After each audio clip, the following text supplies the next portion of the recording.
গল্পের শুরু হয় ২১৫৭ সালে, যখন মানবজাতি অসাধারণ উন্নতি করেছিল। মনে হচ্ছিল যেন সব পুরনো স্বপ্ন সত্যি হয়ে গেছে। গ্রেট থিওরি অফ এডুকেশনের পর বিশ্ব থেকে যুদ্ধ, ক্ষুধা এবং সন্ত্রাসবাদের মতো শব্দগুলো যেন অভিধান থেকে মুছে গিয়েছিল। এই পৃথিবীতে কেউ আর ক্ষুধায় মরত না, এমন কোনো রোগ ছিল না যার চিকিৎসা সম্ভব ছিল না। পৃথিবী তার সব ক্ষত সরিয়ে ফেলেছিল, ধরিত্রী থেকে সব দূষণ মুছে গিয়েছিল। সবকিছু অত্যন্ত চমৎকার ছিল, আর সবচেয়ে বড় কথা, মহাকাশ ভ্রমণ এখন খুবই সাধারণ ব্যাপার হয়ে গিয়েছিল। মানুষ এমনকি ছুটিতে অন্য গ্রহে ঘুরতে যেত। এরপর আমরা এই নতুন যুগের একটি ছেলেকে দেখি, যার নাম ম্যাক্স। ম্যাক্সের ঘুরে বেড়ানোর প্রচণ্ড শখ। সে তার নিজস্ব মহাকাশযানে গ্যালাক্সির সফরে বেরিয়েছিল এবং প্রতিটি নতুন গ্রহ এবং সংস্কৃতির প্রতি সে মুগ্ধ ছিল। হঠাৎ একদিন একটা বিশাল অ্যাস্ট্রয়েড ম্যাক্সের মহাকাশযানের সঙ্গে ধাক্কা খায়। এতে পুরো যানটি কেঁপে ওঠে, সিস্টেম বিকল হতে শুরু করে, আলোকগুলো ঝিকমিক করতে থাকে, অ্যালার্ম অবিরাম বাজতে থাকে। এর ফলে ম্যাক্সকে তৎক্ষণাৎ জরুরি অবতরণ করতে হয়, কিন্তু নিয়ন্ত্রণ ব্যবস্থা তার সঙ্গ ছেড়ে দেয়। তার যান নিয়ন্ত্রণের বাইরে চলে যায় এবং কাছাকাছি একটি অজানা দ্বীপে বিধ্বস্ত হয়। মাটিতে আছড়ে পড়ার কিছুক্ষণ আগে ম্যাক্স অতি কষ্টে যান থেকে লাফ দিয়ে বেরিয়ে যায়। পরক্ষণেই তার মহাকাশযান বিস্ফোরিত। ম্যাক্স এখন এই অজানা গ্রহে একা, কোনো সাহায্য ছাড়াই আটকে পড়েছে। গ্রহটি দেখতে কিছুটা অদ্ভুত ছিল। না খুব বেশি আলো ছিল, না কোনো শব্দ, শুধু একটা নীরবতা যা কানে বাজছিল। ম্যাক্স এই অদ্ভুত গ্রহে ঘুরতে শুরু করে। জঙ্গলের মাঝে সে সম্প্রতি নিভিয়ে দেয়া আগুন দেখতে পায়, যার মানে ছিল এখানে আরও কেউ উপস্থিত ছিল। কিছু দূর এগিয়ে তার নজর পড়ে একটি ছোট লুকিয়ে থাকা প্রাণীর উপর। ম্যাক্স তার সঙ্গে কথা বলার চেষ্টা করে, কিন্তু প্রাণীটি ভয়ে সেখান থেকে পালিয়ে যায়। হঠাৎ একটা তীক্ষ্ণ শব্দের সঙ্গে একজন সৈনিক সামনে আসে, যার নাম জেফ। সে তৎক্ষণাৎ ম্যাক্সের দিকে বন্দুক তাক করে এবং কিছু অদ্ভুত ভাষায় চিৎকার করে। সে বুঝতে পারে না লোকটি কি বলছে, নিজের কথাও তাকে বোঝাতে পারে না। ম্যাক্স তার বেল্ট থেকে একটি ছোট অনুবাদ ডিভাইস বের করে।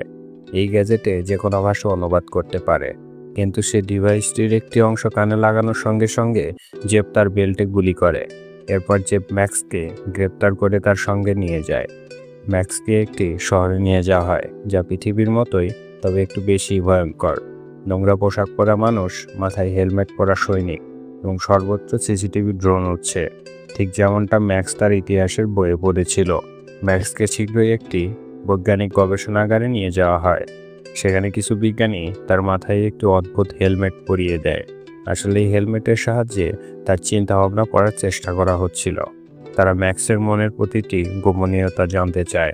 তারা ম্যাক্সের কাছে অনেক প্রশ্ন করে, কিন্তু তাকে এলিয়েন মানতে অস্বীকার করে। তাদের মনে হয় এটা তাদের মতোই একজন পাগল মানুষ। তাই তারা ম্যাক্সকে একটি পাগলখানায় পাঠানোর সিদ্ধান্ত নেয়।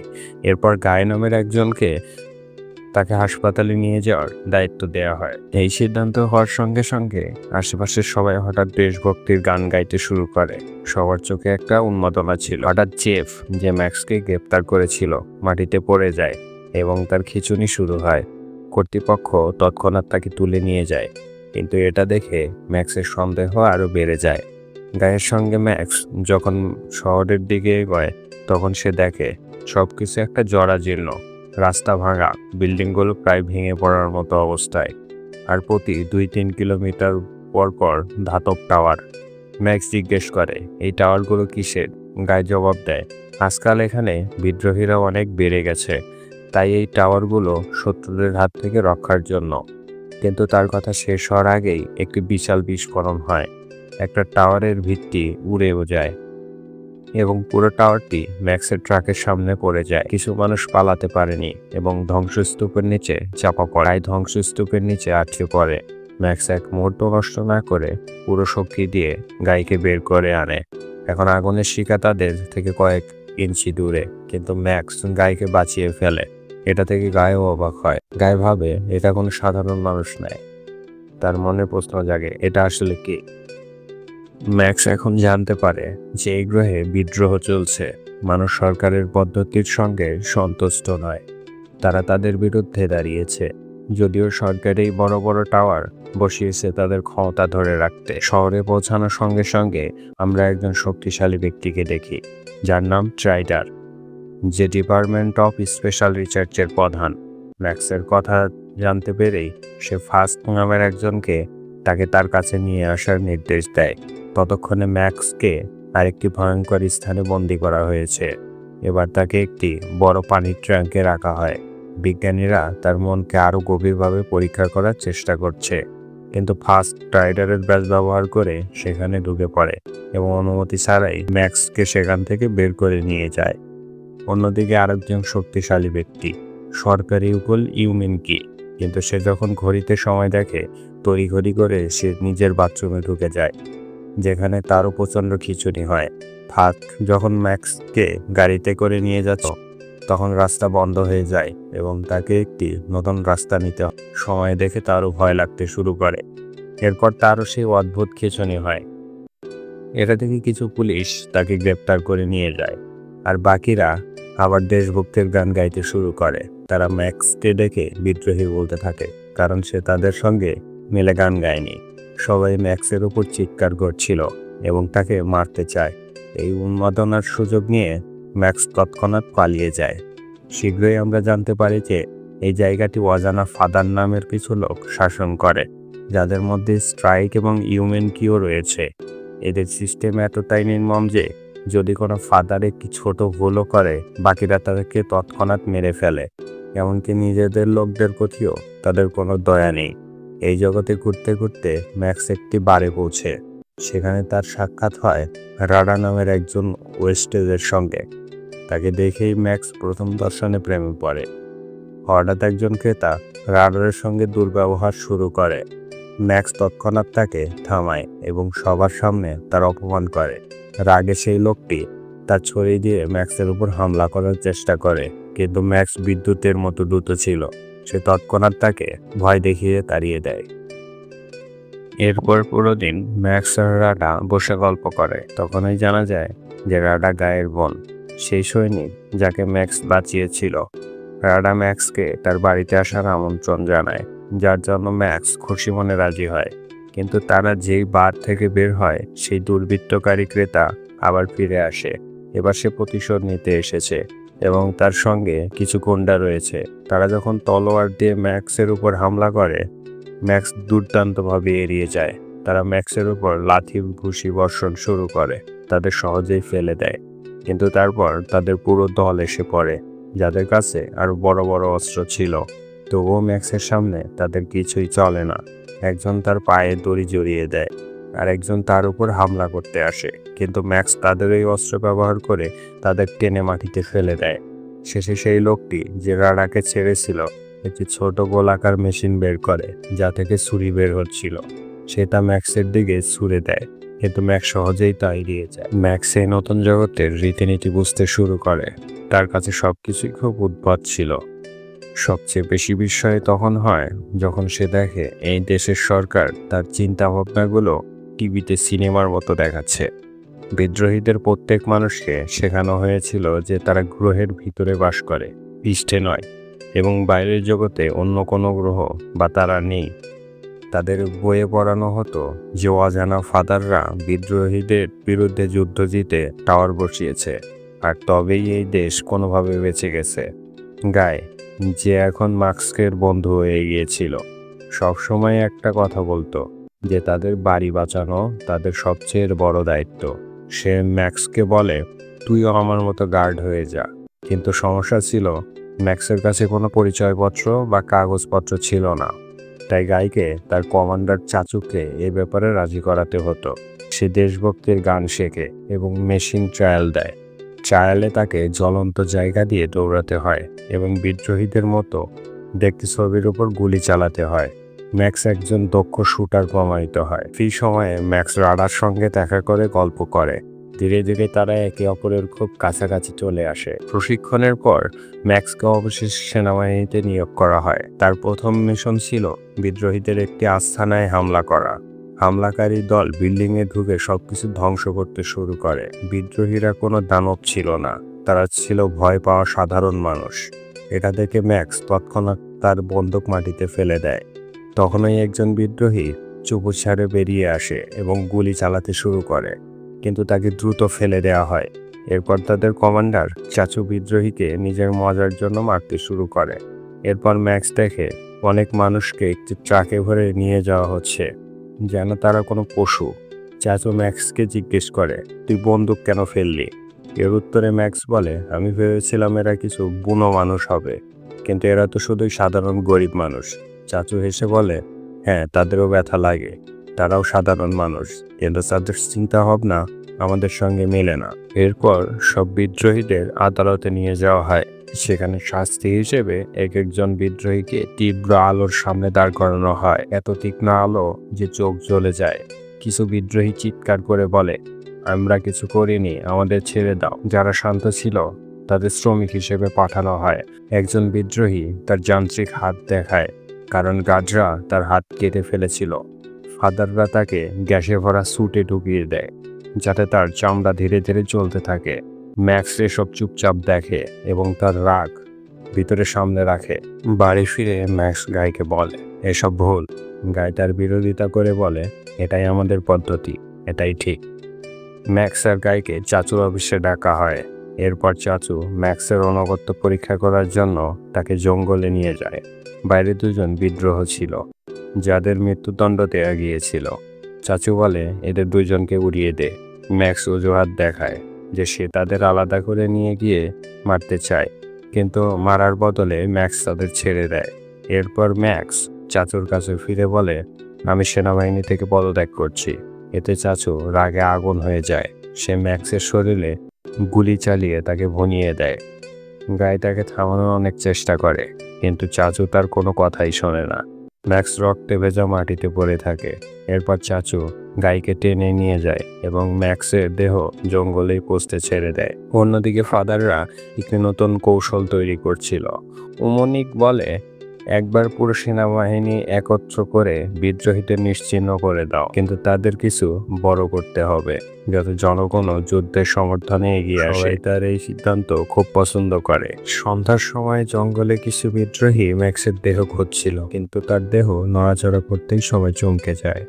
ম্যাক্স এখনো বেঁচে ছিল, তার ক্ষত দ্রুত সেরে উঠছিল। ম্যাক্স তাদের বলে, আমি অন্য গ্রহ থেকে এসেছি, আমাদের ওখানে স্বাস্থ্য প্রযুক্তি খুব উন্নত, আমাদের ওখানে মানুষ আর আঘাতে মরে না। বিদ্রোহীরা ম্যাক্সকে সব সত্যি বলে। টাওয়ারগুলো আসলে সুরক্ষার জন্য নয়, এই টাওয়ার থেকে এমন সংকেত বের হয় যা মানুষের মনের সঙ্গে ছলনা করে। তাই দিনে দুবার মানুষের মধ্যে দেশভক্তির জ্বর ওঠে। কিন্তু কিছু মানুষ এই প্রযুক্তির প্রতি অসহায়, তাদের মন নিয়ন্ত্রণে আসে না, বরং তাদের খিঁচুনি হতে শুরু করে। সরকার তাদের বিদ্রোহী বলে টার্গেট করে, যাতে তাদের মেলে ফেলা যায়। ম্যাক্স এটা শুনে বুঝতে পারে এই সিস্টেম পুরোপুরি দুর্নীতিগ্রস্ত। তখন এই টাওয়ারগুলো আবার সংকেত পাঠায়। সব বিদ্রোহী মুখে কাঠের টুকরো কুচে বসে পড়ে। শহরে উইমিনিকও লুকিয়ে একই কাজ করছিল। যেহেতু ম্যাক্সের ওপরের কোনো প্রভাব পড়তো না, তাই সে সবাইকে বোঝাতে থাকে। শীঘ্রই ম্যাক্স বিদ্রোহীদের সঙ্গে যোগ দেয় এবং তারা পরিকল্পনা করে টাওয়ারের অঞ্চলে ঢুকে একটি টাওয়ার উড়িয়ে দেয়। ম্যাক্স বেড়া কেটে ফেলে এবং সবাই ভেতরে ঢুকে পড়ে। বিদ্রোহীরা গুলি চালাতে শুরু করলে সব সৈনিক সতর্ক হয়ে যায়। ম্যাক্স কোনো ভয় ছাড়াই দৌড়াচ্ছিল, কারণ গুলি তার কি বা ক্ষতি করবে। যে তার সামনে এসেছে তাকে সে হাত দিয়ে ফেলে দিয়েছে। কিছু বিদ্রোহী মারা যায়, কেউ দেয়ালের আড়ালে লুকিয়ে গুলি চালায়। ম্যাক্স টাওয়ারের নিচে পৌঁছে বোমা বসায় এবং পালাতে শুরু করে। যাওয়ার সময় সে প্রতিটি বিদ্রোহের কাপড়ে দড়ি বেঁধে দেয়। জীবিত হোক বা অজ্ঞান, সে সবাইকে টেনে বাইরে নিয়ে আসে। পিছনে একটা প্রচন্ড বিস্ফোরণ হয়, যাতে পুরো টাওয়ার ধ্বংস হয়ে যায়। কিন্তু এই মিশনের মূল্য ছিল খুব বেশি। তাদের চোখের সামনে একজন বন্ধু মারা যায়। এখন শুধু ম্যাক্স এবং আরেকজন বিদ্রোহী জীবিত ছিল। কিছুক্ষণ পর ম্যাক্স চুপিসারে শহরে ফিরে রাডার সঙ্গে দেখা করে। তাদের মধ্যে একটি প্রেমপূর্ণ মোহ উঠে আসে, কিন্তু রাডার প্রতিবেশী ম্যাক্সকে দেখে ফেলে এবং তৎক্ষণাৎ পুলিশকে খবর দেয়। গায়ে যখন বাড়ি আসে তখন ম্যাক্সকে দেখেই সে ঝগড়া শুরু করে। গায়ের আগে ম্যাক্সকে বাড়ি থেকে বের করে দেওয়ার হুমকি দেয়, কিন্তু ঠিক তখনই পুলিশ এসে পড়ে। ম্যাক্স তৎক্ষণাৎ বুঝতে পারে এবং সময় নষ্ট না করে পালিয়ে যায়। বাহিরের সৈনিকরা ইতিমধ্যেই তার জন্য অপেক্ষা করছিল, কিন্তু ম্যাক্স একের পর এক সবাইকে ফেলে দেয়। খেলা তখন উল্টে যায় যখন চাচু রাডাকে বন্দি করে ফেলে। ম্যাক্সের হাতে আর কোনো উপায় ছিল না, তাই সে আত্মসমর্পণ করে। অন্যদিকে স্ট্রাইক ওমনিকের সঙ্গে দেখা করার পরিকল্পনা করে। স্ট্রাইক চায় ম্যাক্সকে ছেড়ে দেওয়া হোক, যাতে তার শরীরের আরও গবেষণা করা যায়, কারণ সে বাইরে থেকে এসেছে। ওমনিক বলে আমাকে ভাবার জন্য একটু সময় দাও। কিন্তু স্ট্রাইক চলে যাওয়ার পর ওমনিক ম্যাক্সের প্রোফাইল দেখে এবং এটা জেনে হতবাক হয় যে টাওয়ার থেকে নির্গত তরঙ্গে ম্যাক্সের ওপর কোনো প্রভাব পড়ে না। ওমনিক তৎক্ষণাৎ একটি পরিকল্পনা করে। সে তার লোকদের বলে ম্যাক্সকে নিরাপত্তা থেকে অপহরণ করো এবং এমনভাবে করতে হবে যেন মনে হয় সে হঠাৎ কোথাও উধাও হয়ে গেছে। স্ট্রাইক জনগণকে দেখাতে চায় যে ম্যাক্স অ্যাকশনে মারা গেছে। পরদিন সকালে সব বন্দীকে জঙ্গলে পাঠানো হয়। তাদের কাজ ছিল যুদ্ধে বেঁচে যাওয়া অস্ত্র সংগ্রহ করা। তারা যখন এটা করছিল তখন হঠাৎ কিছু প্রতিরক্ষা রোবট স্বয়ংক্রিয় হয়ে যায়, কোনো সতর্কতা ছাড়াই গুলি চালাতে শুরু করে। সবাই মাটিতে পড়ে যায় এবং সঠিক সময়ের অপেক্ষা করতে থাকে। একে একে সবাই রোবটদের উপর হামলা করে এবং অবশেষে সব রোবট ভেঙে ফেলা হয়। মিশন শেষ করার পর জেফ ম্যাক্সকে সেই প্রাণীর কথা বলে। এটা ম্যাক্স অবতরণের পর দেখেছিল। জেফ বলে ওটা কোনো প্রাণী নয়, বিকৃত মানুষ। তারা বেশি ভাবতে বা বুঝতে পারে না, খুবই বিপজ্জনক। দেখা মাত্র মেরে ফেলা উচিত। কিছুক্ষণ পর জেফ একটি লুকোনো গর্তে পড়ে যায়। ম্যাক্সও তার বন্ধুর পিছনে পিছনে লাফ দেয়। তারা দুজনে একটি ভূগর্ভস্থ টানেলে পৌঁছে যায়, যেখানে তাদের পুরনো একটি বিজ্ঞান গবেষণাগার মেলে। কিন্তু সেখানে একটি জানোয়ার লুকিয়ে ঘুরছিল। তারা যখন আলো জ্বালিয়ে কিছু জিনিস দেখতে ব্যস্ত হয়ে পড়ে, তখনই হঠাৎ সেই জানোয়ার সুযোগ পেয়ে হামলা করে। জানোয়ারটি জেফকে ধরে ফেলে এবং তার জীবন যাওয়ার উপক্রম হয়। কিন্তু ম্যাক্স তার শক্তি ব্যবহার করে জানোয়ারটির সঙ্গে লড়াই করে। অনেক চেষ্টার পর ম্যাক্স অবশেষে জানোয়ারটিকে ফেলে দেয়। কিন্তু সে জানতো যদি জেফের সুযোগ মেলে তাহলে সে এটাকে মেরে ফেলবে। তাই সে জেফ যখন ঘুমিয়েছিল তখন ম্যাক্স দড়ি খুলে তাকে মুক্ত করে দেয়। সকালে ম্যাক্স, জেফ এবং সেই যান্ত্রিক হাতওয়ালা বিদ্রোহী একসঙ্গে জঙ্গলে ঘুরছিল। তারা একটি লাল ট্যাঙ্ক দেখতে পায় যা জেফের মধ্যে আটকে ছিল। তারা যেই তার কাছে যায়, এগুলো ট্যাঙ্ক তাদের উপর হামলা করে। গাছের আড়ালে লুকিয়ে তাদের উপর হামলা করছিল। ট্যাঙ্কের কোনো ক্ষতি হচ্ছিল না। ম্যাক্স একটি আইডিয়া ভাবে। সে ট্যাঙ্কের উপর গুলি চায়, যা লাল ট্যাঙ্কের প্রতিরক্ষা ব্যবস্থা চালু হয়ে যায় এবং ভুল করে কালো ট্যাঙ্কটিকে উড়িয়ে দেয়। ম্যাক্স তৎক্ষণাৎ সুযোগ নিয়ে ট্যাঙ্কের নিচে ঢুকে পেছন থেকে উপরে উঠে যায়। সে ভিতরে ঢুকে সব তার কেটে ফেলে এবং ট্যাঙ্কটিকে নিষ্ক্রিয় করে দেয়। সেই রাতে তাদের পুরো দল একসঙ্গে বসে খাবার খায়। এর মধ্যে ম্যাক্স বলে, আমি তো পালাচ্ছি, কেউ সঙ্গে যেতে চায় বলো।